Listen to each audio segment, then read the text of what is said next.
Hello and welcome back to St Michael's Hill. Thank you for joining me today on the second part of the new layout updates. It's been a couple of weeks since the first video's gone up and the response has been really incredible. I think it got like almost 1,000 views in the first week, which for me is huge. It's really great to see that people are interested in the new layout. So I kind of thought I'd try and bring you today's video, which is going to be looking at the track plan. So just looking at a version that I was thinking of and where it kind of started, and then an amended version that will hopefully end up being close to what the final plan is. Before I get on with that, I do just want to say a massive thank you again. I think when I made that video, I just hit 900 subscribers. And I think as I record this, I'm about 985. So in 2 weeks, it's gone up almost over 80 subscribers, which is just crazy. Getting very close to the 1,000 mark, and I've arranged something quite special for then. So the aim is to give someone a great prize, but also to, along the way, help out a load of YouTubers who may have smaller channels and are looking for a bit more exposure. So fingers crossed, if I get to 1,000, I'll let you know exactly what that is. But I suppose on to today's video. I've done something that I've never done before, which is record a screen on my computer to walk you through the kind of the layout plan. So I think the sound is a little bit, maybe not quite as good as it usually is, but hopefully it's still going to be all right for you guys. I make it fairly clear through the video, and certainly towards the end of the video, that I'm looking for some feedback on a few issues. So certainly towards the end, I ask a question, and I genuinely would love some kind of opinions on it. I'm very undecided on one of the issues, so let me know what you think, but also genuinely any kind of opinions that you have about the plan, about anything else, just pop it in the comments below. I really do want to hear. I think it's about planning before you do something. So if I can spot the mistakes or issues that may arise now, that's far better than doing it once the track's all been laid. So I would encourage any feedback, good or bad. Anyway, on to the plans. So first of all, just to set out what the baseboards are going to look like. Roughly, it's a simple rectangle which has a lift-out section in the bottom left-hand side of the garage, which is going to be where I enter. So the plan would be just to make this section completely removable to allow access to the garage. The door opens inwards. So if I was to have anything that wasn't permanent, I would have to change the orientation of the door, which probably wouldn't be a massive job, but right now it's not something I really want to do. So I thought a simple lift out section should suffice. In terms of total dimensions, from one end to the other is just under 5 meters, and across is about 2 meters. So roughly, if you work in feet and inches, I think that's probably kind of 7-ish foot wide by about 14-15 foot long. So that's the sort of dimensions that we're talking about.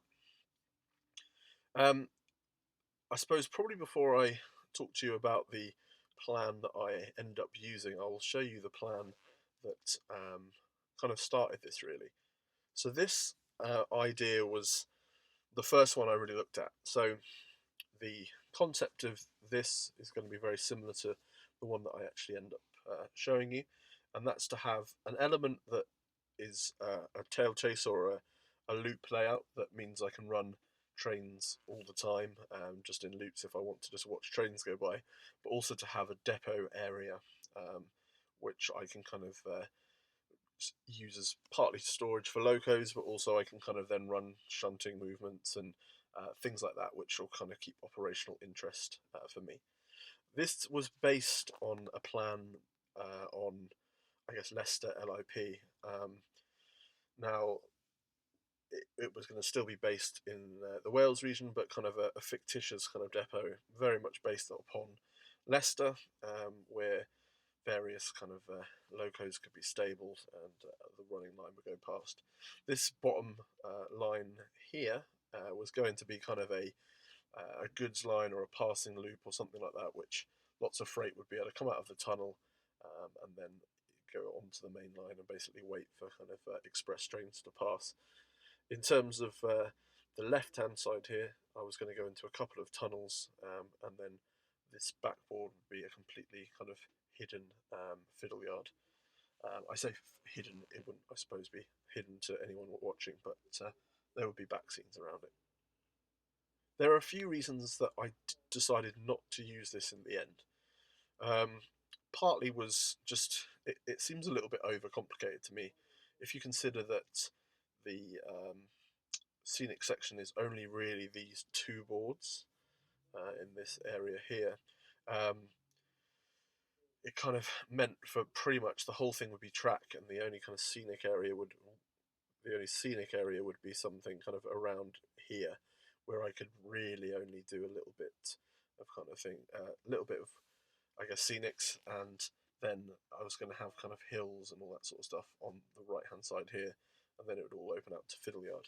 So it kind of felt like a trap that I think a lot of people get caught in, is having too much in a small area, and just that was something I was quite keen to avoid. So I decided that as much as I liked this plan, I was going to try out a different one. So then back to the plan that I chose in the end. If we just put in here, so here we go. This is the layout that I've gone for at the moment. So again, the main lines are still going to run around the edge, and that's going to be fairly similar, except I've removed the third passing loop along here.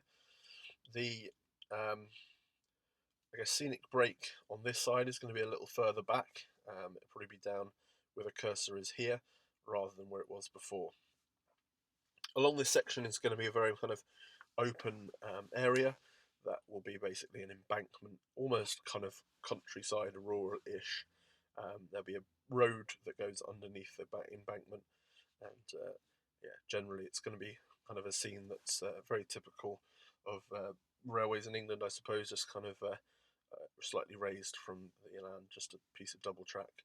I've tried to avoid any kind of turnouts or anything of that nature along here as well, just to keep it very, very simple.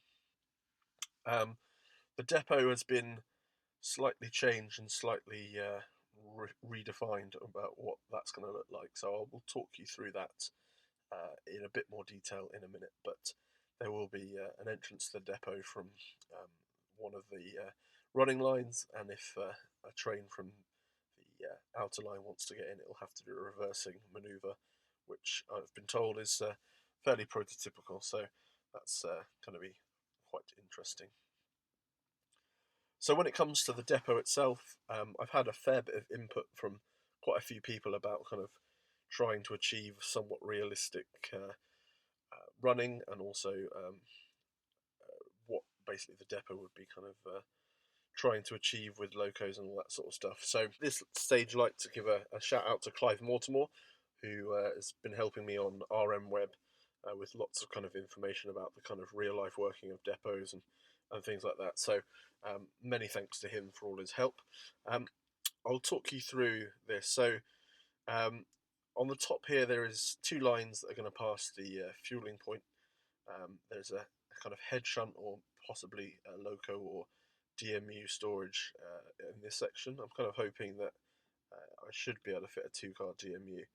Yeah, so it's going to be around 90 centimeters long, which should be comfortably long enough for a 2-car DMU.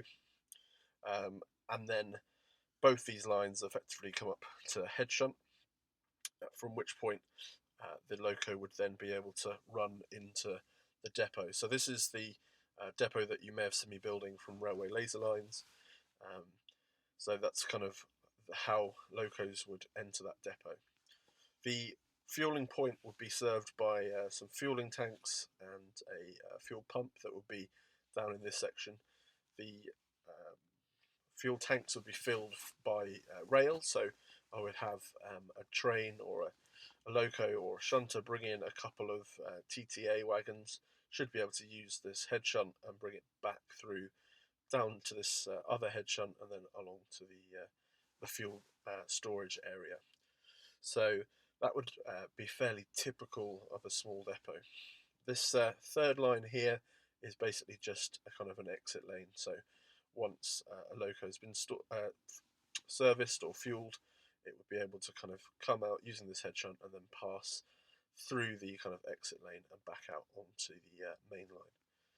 The reason for kind of having an additional lane is so that both sides of the fuel point can be being used by locos that are stopped, and it just gives it effectively means nothing is trapped if both lanes are being used.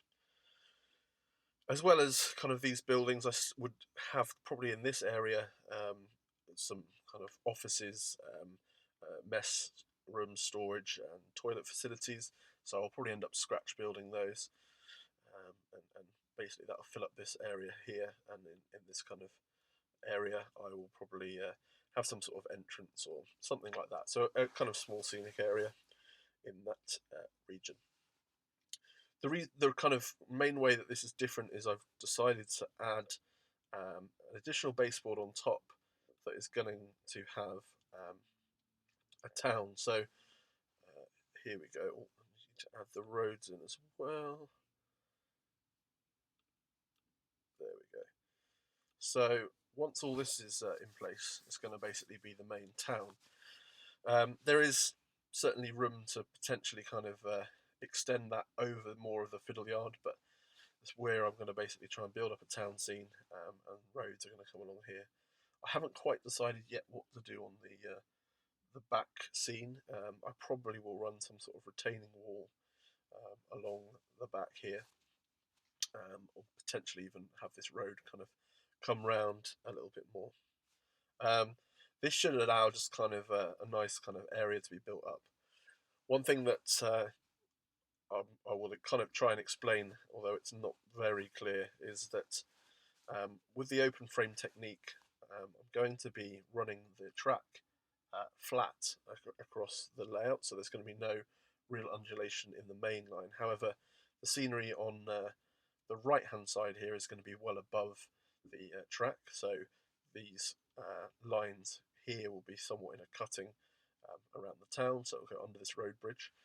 And by the time it gets round to here, it's going to be somewhat above the terrain. So the plan is generally to have a fairly kind of gradual hill that goes from the right-hand side to the left-hand side, which should allow the trains to kind of appear very naturally and then kind of take centre stage around the middle before entering the kind of embankment section.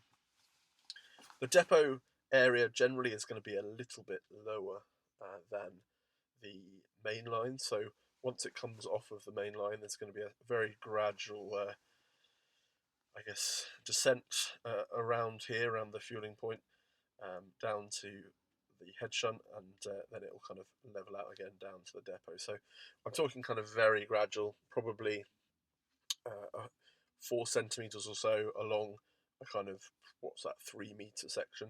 So very gradual, but hopefully it will give a kind of slightly more realistic feel, and just that not everything is completely flat.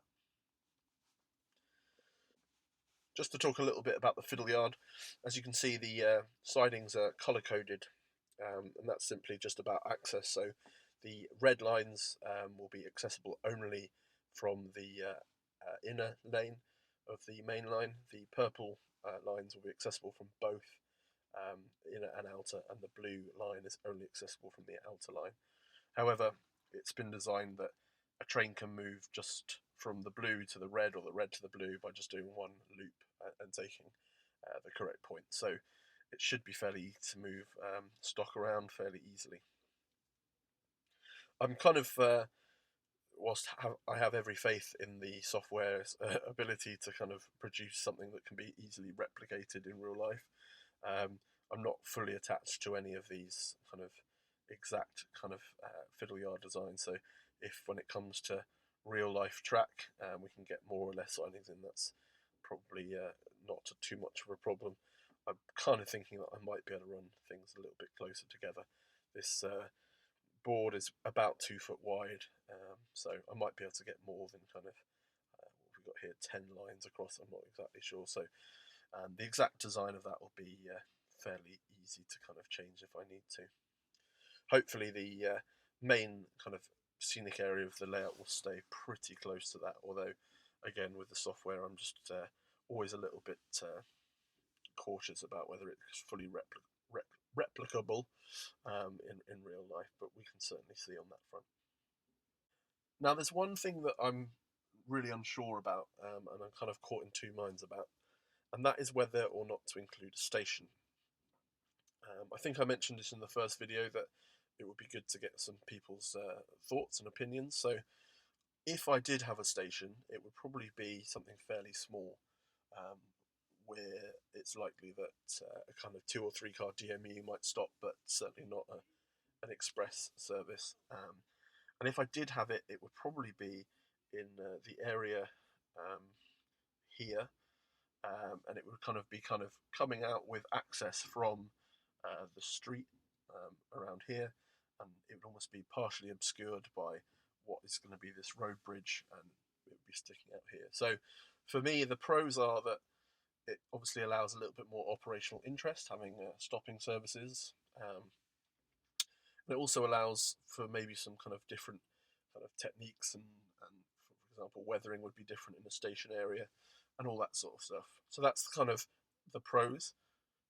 In terms of cons, my kind of worries, I suppose, are that again, is it cramming too much into a space? Hopefully, if it was done well, it would kind of fit in fairly seamlessly with the town, and as you wouldn't be able to see maybe the full platform, it wouldn't be too obtrusive. But there is still a kind of a worry on that front. The other thing that I'm kind of not sure about is it just a bit cliche? We've already got kind of a TMD, which is in itself pretty cliche, and a town scene, and is it just another thing that people try and cram into layouts without any kind of real need? So I guess that's my kind of question. It'd be very interesting to hear from you guys what you think, whether I should have a small station or not. I think if I did, I'd probably have the platform staggered a little bit, just again to create a little bit more interest. And certainly, I kind of envisage it as a station that probably doesn't have many services stopping there, so it's probably a little bit run down. In the late 90s, lots of things weren't as kind of modern as they are now, and maybe weren't quite as kind of cared for. So it would be a fairly kind of bland and fairly kind of inconspicuous station. But yeah, it's something that I'm thinking about. So I would really love to know what you think of the plan. If you can see something where there's like a real kind of issue, let me know. Always open for feedback if you can think of ways to kind of improve it. I'm always interested to hear that. But mostly, let me know what you think about the station. Should I include it? Should I not? I think the final thing to say is probably about track. So my plan at the moment is for all the depot to be done using bullhead track, so using the Pico bullhead range, and the main lines would be done using Code 75 concrete sleeper track, which I will space a bit more prototypically. There is another option that I'm kind of looking into, although I kind of don't think it's, well, I'm looking into it, put it that way, and that is to go with the CNL bullhead and potentially even the CNL kind of kit bits to put together the main line. Been speaking a lot with Will Perkins, and his track is kind of, or parts of his track have been done that way, and it does look really good. So I'm looking into that. The question then comes down to points, and I don't really want to get into completely hand building track, and then if it's only going to be flexi sections that are looking one way and the points will be Pico, is that going to look a bit odd? So I'm going to look into that a bit more. I'm heading down to the Taunton Model Railway Show in a few weeks. I know that the CNL guys are going to be there, so I'm going to have a quick look and chat with them and see what I think.